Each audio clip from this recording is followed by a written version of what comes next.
Start.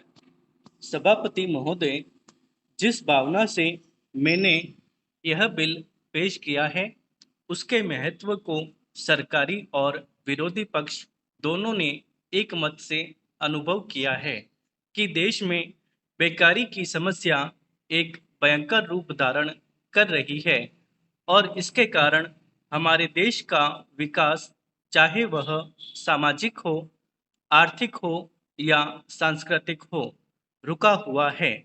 पिछले 55 वर्षों से इसी परिस्थिति का निर्माण होते हुए हम देख रहे हैं।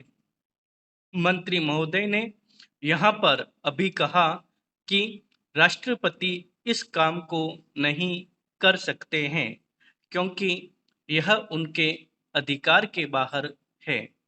आप जब भी यह देखते हैं कि किसी राज्य में वहाँ की व्यवस्था, वहाँ का काम ठीक नहीं हो रहा है, तो उस राज्य में राष्ट्रपति का शासन लागू कर देते हैं।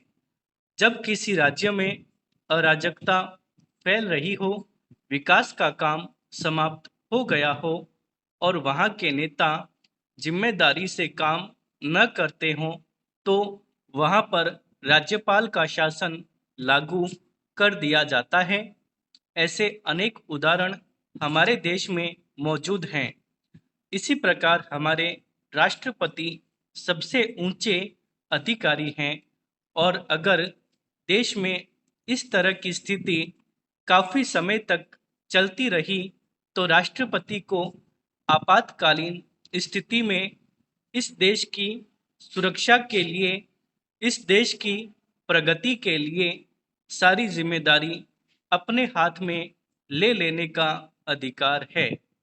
हमारे भाइयों ने बहुत से उदाहरण दिए कि राज्यों में संयुक्त सरकारें नहीं चली, लेकिन उसके पीछे राजनीतिक मामले थे।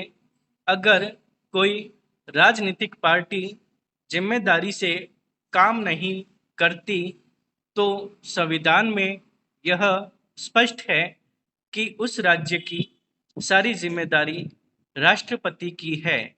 मैं आपको एक उदाहरण देना चाहता हूँ। संविधान में आदिवासी हरिजनों की उन्नति के लिए प्रण किया गया था कि 10 वर्ष में उनकी सामाजिक तथा आर्थिक स्थिति को सुधार देंगे, लेकिन यह सरकार उसमें भी असफल रही।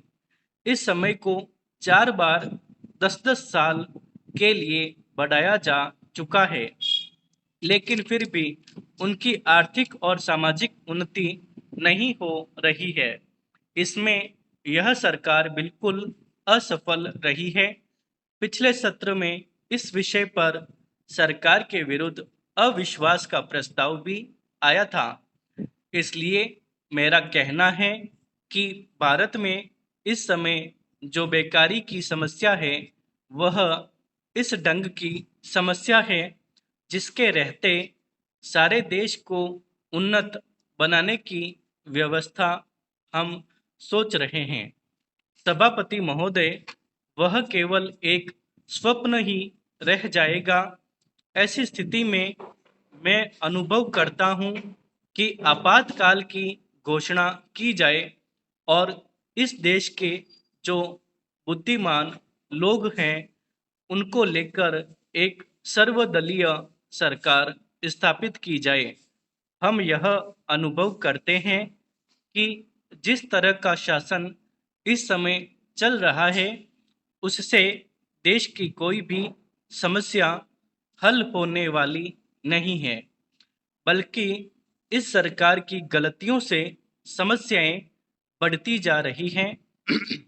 राष्ट्र की आंतरिक सुरक्षा के विषय में जो बिल मंत्री महोदय ने प्रस्तुत किया है, उस पर अब तक जितने भी भाषण हुए हैं, उनको मैंने बड़े ध्यान से सुना है।